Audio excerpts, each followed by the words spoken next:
Brilliant, super. So brilliant. So we might start off so with the first question, I suppose, of the day to yourself, Adele. If you could tell us, I suppose, a little bit about, what was it that made you kind of decide to go ahead with the Athena tracker?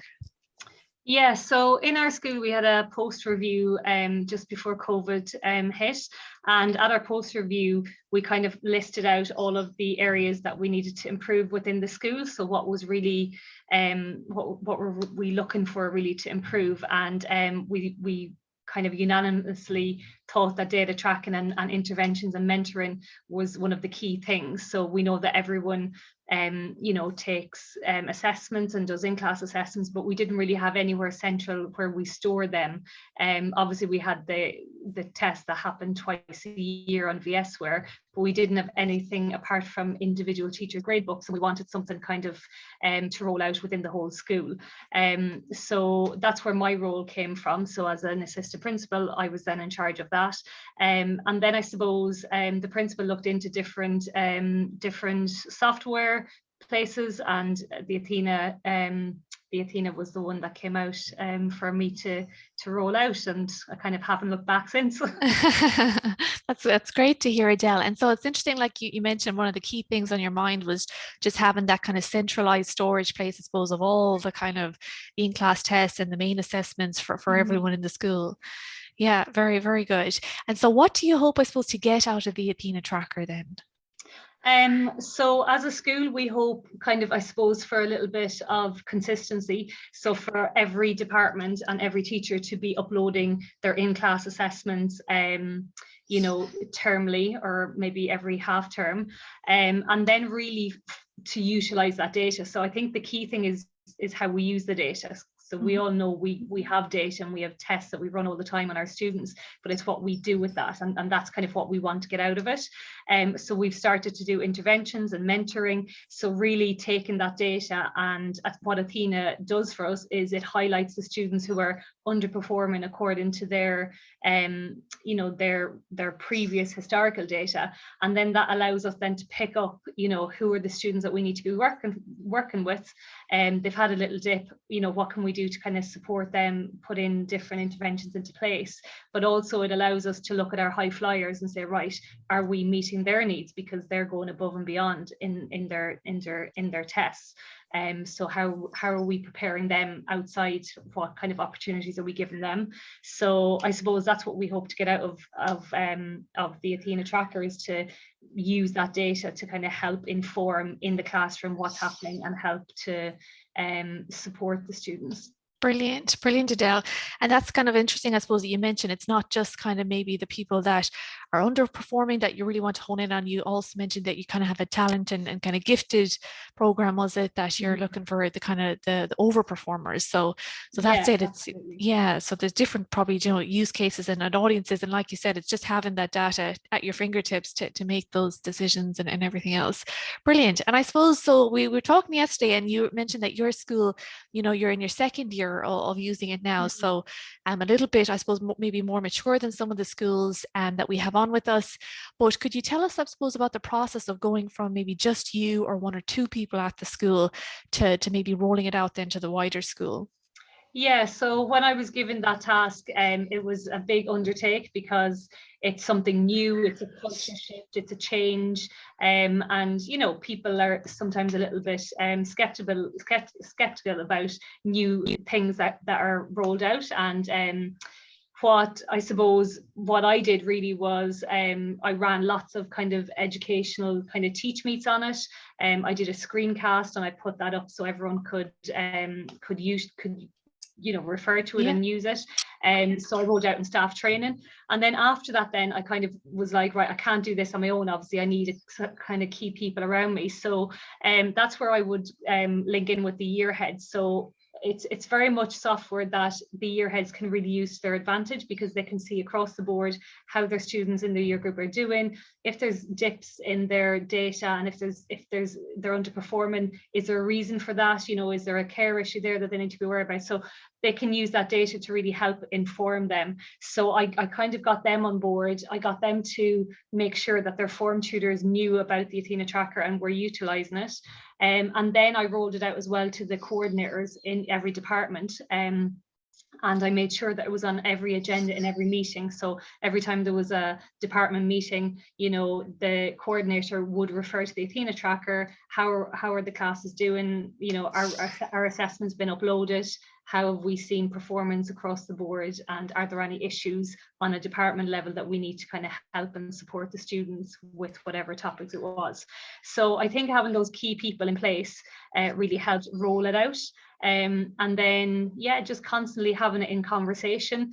You know, I'm in charge of SSE as well, so the school improvement plan. So when I do like teach meets on active methodologies and different things in the classroom, it always comes back to differentiation, of course, because that's one of the key things we have to do in the classroom. So when I'm talking about differentiation, I'll always link back to the Athena tracker and say, you know, this is your easy way to find out how can you differentiate.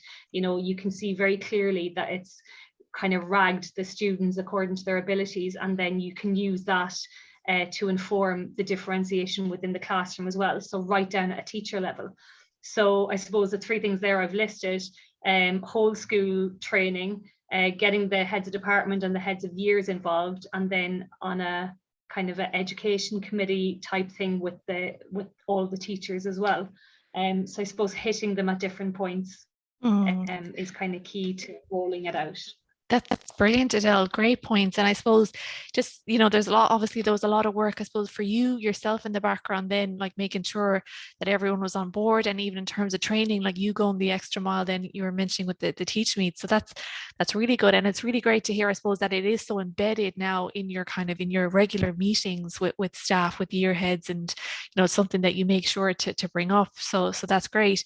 And you were also telling me a bit about, you know, in your kind of day-to-day then with teaching for differentiated learning, like you would actually use the Athena tracker kind of almost with every class to kind of bring up students. Is that right? Yeah, absolutely. And especially when maybe throughout the year, like, of course, I know my students, and especially if I have a 6th year class and I've had them for 5th year, I know them pretty well. So I can kind of differentiate because of my knowledge of those students.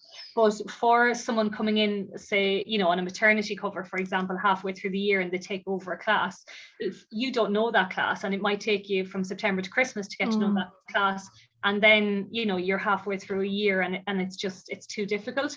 But if you have the Athena tracker, you have that historical data. We upload, you know, our CAT scores, we upload our accelerated reader scores. So we've got all this data there, and it's just about using that and utilizing it.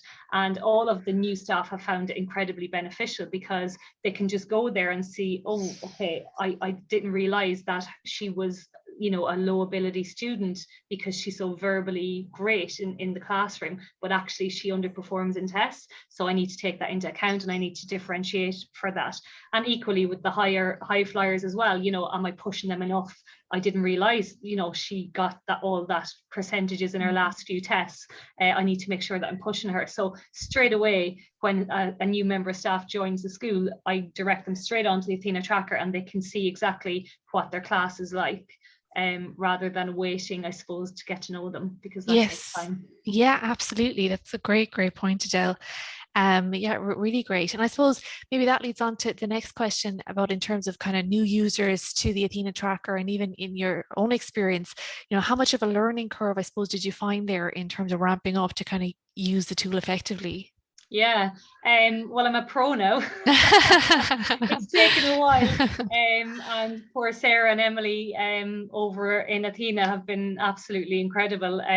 You know, I kind of go on the chat and sometimes I'm a bit like premature. I could probably have looked back through an email and found that it was already explained to me maybe 5 times, but they're so good that they'll always you know, endure me and, you know, get right back to me. But yeah, it was an absolute learning curve. You know, you're kind of learning a whole new system from scratch. But the more you do it, the better it is. There's great YouTube videos that the team send out that are step by step, and it's just so much easier than reading through a load of documentation. You can kind of have it playing there as you're doing it yourself.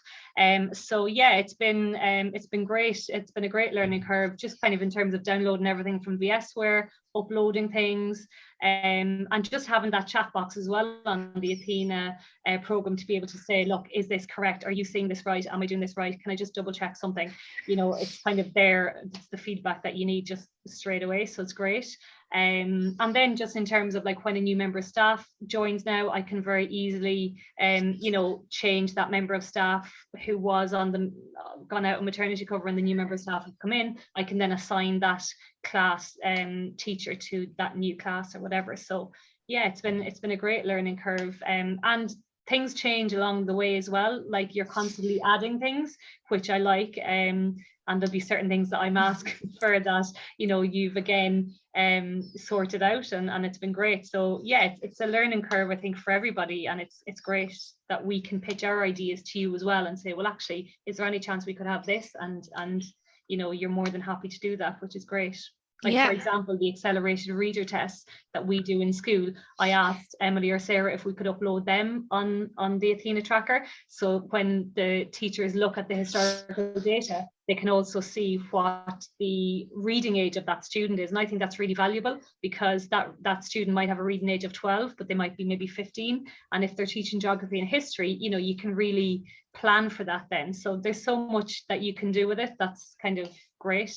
Yeah, no, that's so many great points there as well, Adele. And I suppose, you know, like you hit on, like it's never like too much trouble, obviously, to go double check things for you. You know, Sarah only loves those little challenges, but even on the chat box, because it really is just like the end goal, I suppose, for us as well is just to empower you guys to be able to do it. And definitely we want to kind of be there, you know, to hold your hand for every step of the way. But that's really great to hear. And in terms of, you know, kind of making the product a bit more, you know, I suppose user friendly and incorporating any additional tests, like we're always open, you know, to feedback, and we're running kind of, if it's relevant to you and anyone on the call, you know, new focus group webinars these days as well, where we invite kind of schools to come on and chat with us and tell us, you know, what do you need on the tool that's not there, and what can we improve, you know. So we're constantly just trying to keep aware, I suppose, of things that may be a little bit, you know, of a pet peeve right now that we can hopefully, you know, fix going forward. So that's really great. And I suppose then, do you have any advice for schools that are maybe thinking about rolling it out? Yeah, so I suppose if you're thinking about rolling it out, definitely know the program well, you know, before you kind of train everybody on it, because there's always lots of questions on it. So it is important that like you're fully aware of all the aspects of the program. And again, those YouTube videos are great. I kind of did my training based off the training that Emily or Sarah gave me. So I was able to kind of adapt that myself and do a screencast on that. And then I was able to actually put that up then as well on like a shared kind of resource as well. So definitely know the product that you're doing. And then the other thing, I suppose, is really getting people on board. So liaising with, you know, the year heads, liaising with the coordinators of learning as well, so that they can utilize it in their department. So the year team can utilize it, like form tutors can go and see how their students are doing across the board and have a word with them if there's, you know, grades that are dropping and things like that. So definitely, if you're rolling it out, have a core group as well that will kind of help push it forward as well. Don't expect too much either with it. Like, it is a kind of a steady, slow and steady progress. People are kind of cautious, and people are cautious of change. So it is important that when you mention data, people go, that you kind of, you know, don't get disheartened if people aren't automatically like throwing themselves into it. It does take a little bit of time, and I'm still kind of, you know, working my way with some people on it as well. But you'll always get the majority that are really positive. So you know, slow and steady, and definitely ask for advice where possible, I think, if you're rolling it out. Brilliant. Yeah, that's great, Adele, because I think, like you said, you know, just communication and bringing people on board with you, and just so they don't think, oh, this is just another tool, you know, to add into your day. Yeah, no, I think that's great advice. And in terms then, so we usually get kind of, you know, this question comes up a lot from schools about whether they show kind of, you know, students like the data on the Athena tracker. So in terms of kind of the results, but also maybe the expectations. So what's your kind of school strategy in terms of, you know, what you show to students, I suppose? Yeah, so at the moment we haven't divulged the expectation grades yet, or like say target grades for them based on their ability, just because I suppose, like what I said, kind of slow and steady and kind of rolling things out in phases, I think is very important. And we just thought, we'd roll out the program first, we'd see how staff respond to it, we get on board first, and then I suppose later on down the line, maybe next year, we would maybe go with that next feature. But you kind of can't roll out too much too soon.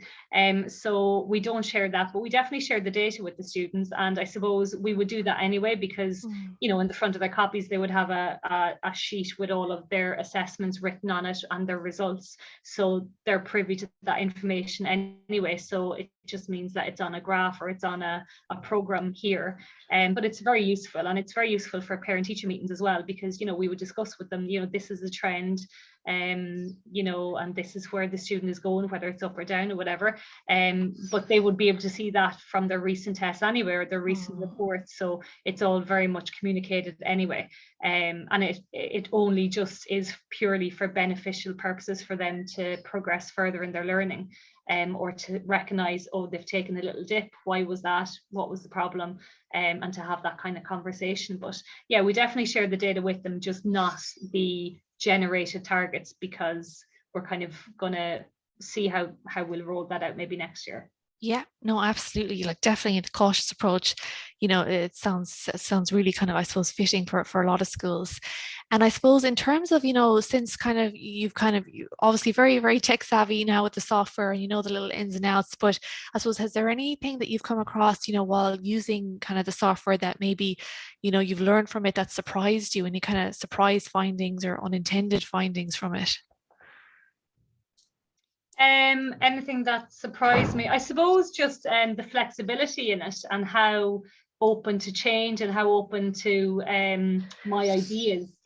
So for example, when I looked at it initially, I thought it was a great resource, obviously, for your classes, etc. But I also thought it was a great resource for year heads to be able to see their year groups across the board, but to be able to see every student across the board. And I thought it would be really nice for form tutors as well to be able to see each student and their classes across the board. And again, when I got in touch with the girls, they made that possible. So I suppose what was surprising was the flexibility and how easy it is to use it, and how user friendly it is, but also how any ideas that I pitch can be also brought in as well. So I suppose it's kind of it was surprising that it can be built around what I want, not just me, but everybody. Yeah. I suppose. Yeah.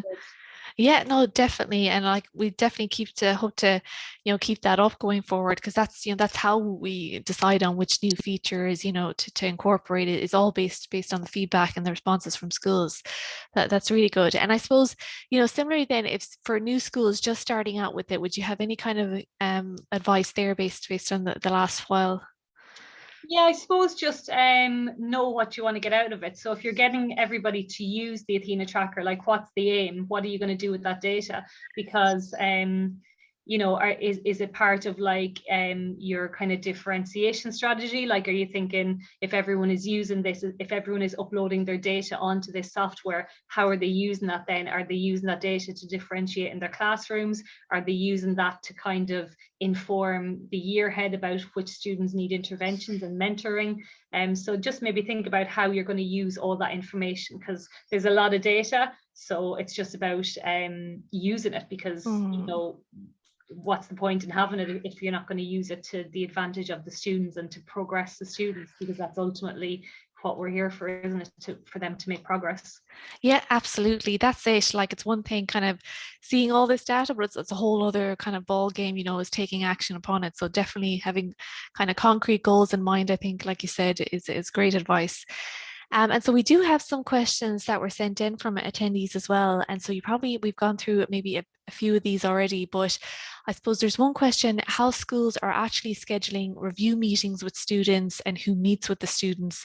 So could you tell us maybe a bit about the kind of intervention and the reviews that you mentioned with students? So we identify after every assessment period, so that will be after every major exam data capture, so Christmas, summer, February as well sometimes, and we pick out then each year group, the students who are maybe across the board underperforming in a number of subjects. So it, according to their ability. So it wouldn't necessarily be our lowest students, because the grades that they're getting might be tailored to their ability. They might still be making progress, or they might still be working to their ability, even though if the grade is a little bit lower. But it's the students that are not working, kind of not reaching their potential across the board. So in maybe 3 or more subjects. So we pick out those students from every year group, and I sit with the year head. We work through those lists at the end of the data capture, and then we pick out maybe 10 students to work with, and the year head and myself then will monitor and mentor those students and provide interventions for them. So it might be touching base with the teachers, it might be offering them extra supports, extracurricular classes that they can go to, inviting them to go to those. It might be just liaising with the teacher to give them some extra supports within class. It might be contacting parents to see what kind of revision patterns they have at home. It might be meeting with them on a regular basis, either once a week or every second week, depending on the nature of the student, and providing them with like a study plan, checking in with how their study is going and things like that. So that's kind of, I suppose, 6 year groups, that's 60 students that we're kind of working with on intervention levels. Now, it's not just myself and the year head, we do have one other person attached to every year group as well. So they have an hour on their timetable. So a 10-minute meeting, 10-15 minute meeting for an hour, then they get to meet with them. And myself and the year head then would pick up any extras as well that we need to. So yeah, it tends to be maybe, I might have two students per year group that I have to catch up with, and the year head might have the same, and the rest of them then have the other teachers will have the other students. And then we fill in like a note. So on the Athena tracker now, beside every student, you can add a note. So you can actually write in a note in there, which is really beneficial, because then I can add in a note to that and say, you know, X student is working on maths study plan this week, you know, or whatever it might be. So we can add in action points and notes as well. So we kind of keep a centralized Excel sheet as well, just so that everyone can see across the board this intervention list. Every year group is at the bottom. Our 10 students in each year group are identified, and then our actions for them, and then a review point. So we review that at the end of every half term. So we do it in like 6 to 8 week blocks. So the current group are working from January to February midterm, and then we'll then maybe continue with those students, or we'll take some students off the intervention list and have some new students on the following term. And at Christmas there, you know, it was working really well. We had quite a few students come off the intervention list because their grades had made progress. So yeah, so that's excellent. how we Yeah. work it. That's brilliant and very, very comprehensive. And I suppose, do you find that the tracker does actually kind of help to identify maybe the right kind of set of students, you know, for those targets and those interventions? Yeah, because it kind of color codes and allows us to see the students who are falling below their potential, and the students who are in line with the potential, and students who are above potential. So it does very easily let us see that. So that's great. Brilliant. Super. Excellent. Thanks a million, Edel. And I suppose there's another question on the benefits and different uses. So I think we've talked a lot about all the different uses I suppose your school are getting out of it. And I suppose we talked a little bit about, you know, this kind of the self-evaluation, the school self-evaluation. You mentioned it's on your school improvement plan. So could you tell us a little bit about that? Maybe how you kind of look at the tracker from this that kind of point of view.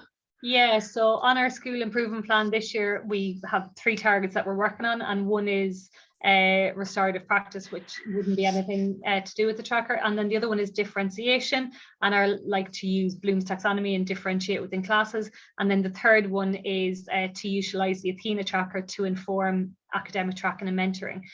So it kind of ties in well with differentiation. So we use the Athena tracker to inform, you know, which students need interventions, which students need mentoring, and then like we would use that. So once a month, at the beginning, the first Friday in every month, I send around a sheet and get teachers to just you know, tell me which students maybe are a cause for concern at the moment, because obviously, you know, we don't have data capture at every month, but the teachers would be inputting their data on the Athena tracker very frequently, but we wouldn't see that. So as management, you don't see the individual class lists.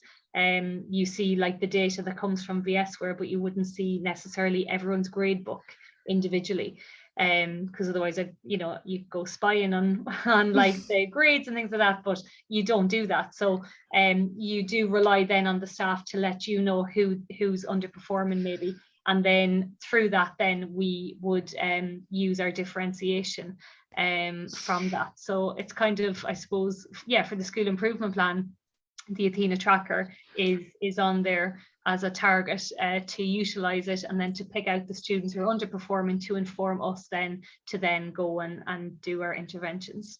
Brilliant. That's excellent. And I suppose has the feedback from teachers then on like the in-class test, like what's that been like? Yeah, so I suppose as part of the school improvement plan as well, it's like our goal is to get 80% of staff to upload assessments, every department to upload 2 assessments every term on the Athena tracker. So that's kind of our aim as a starting point.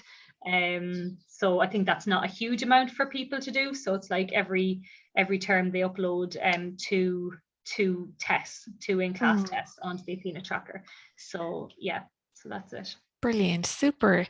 And so we have another question as well about how the data is used on a whole school basis. So in your case, Edel, you are kind of using the tracker then for all year groups, is that right? Yeah. We're utilizing it for all year groups. Super. And I think we've 2 questions that came in today as well about how you use it on a day-to-day basis, but I think you've kind of covered that. You said it really does help with that kind of differentiated learning. And just like you said, for new teachers maybe coming on board, it takes obviously a while to get to know, every individual, as a person and how they're doing. So you would actually kind of use it then on that day-to-day basis. Yeah, I'd use it if I'm deciding today, okay, I'm going to do group work and I want to shake up the groups, then I'll go onto the Athena tracker. I'll look at the previous results and I'll put in like below potential, above potential, in line with potential, and then mix them up according to that. Or for example, I teach English, so in my second year group I have someone who comes in to kind of support me with English. So I would again go onto the Athena tracker, filter down my last assessments, see how the students have done, and again if they're underachieving, I would take maybe 3 or 4 of those students and I'd ask the teacher if you could work on whatever it is, comprehension skills or writing skills with those 3 or 4 students. So yeah, I use it all the time. It's always on my your desktop or your shortcut or something. Yeah. Brilliant. Yeah, that's the dream for us. So it's magic to our ears. And that's great, Edel. Thank you so much. So I think that's kind of all the questions that we wanted to run through with you and that had come in. But I suppose maybe now we can kind of turn it over if there's anyone maybe attending, this call. If they have a question for Edel, you're more than welcome, I suppose, at this point to turn on your camera and you can ask Edel yourself. Hi, Edel. How's it going? Dara here, St. Joseph Secondary School. Thanks for that. It's brilliant. We're just starting our journey, actually. Our AP2 is just starting today. High achievers, because we're looking at high achievers as well. What do you do with your high achievers?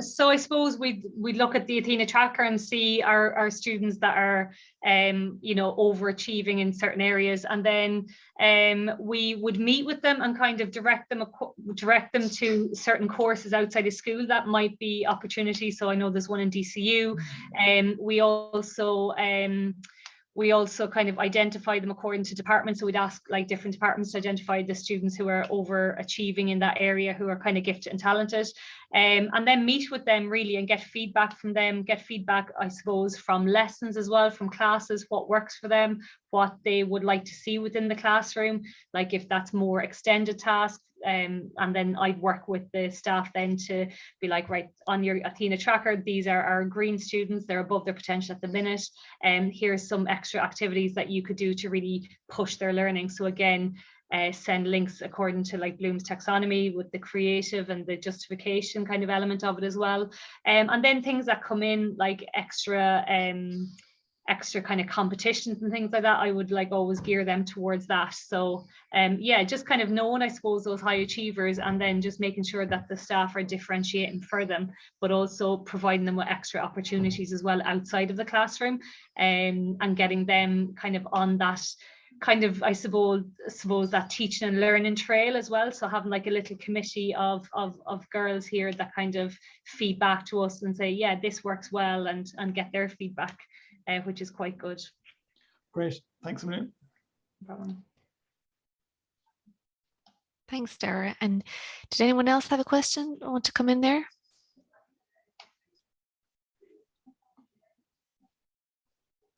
Yeah. Yeah, if not, I don't think we've had anything in the chat. But if not, you know, that you're more than welcome to send any questions in to us, you know, afterwards, or even if you want to send them in to us and pass them on to Edel. You know, I'm sure Edel will be very, very kind to answer them. You can come to us if you like. But yeah, so if there's no more questions, we might just kind of stop the recording, Sarah, if we can, and we'll get that kind of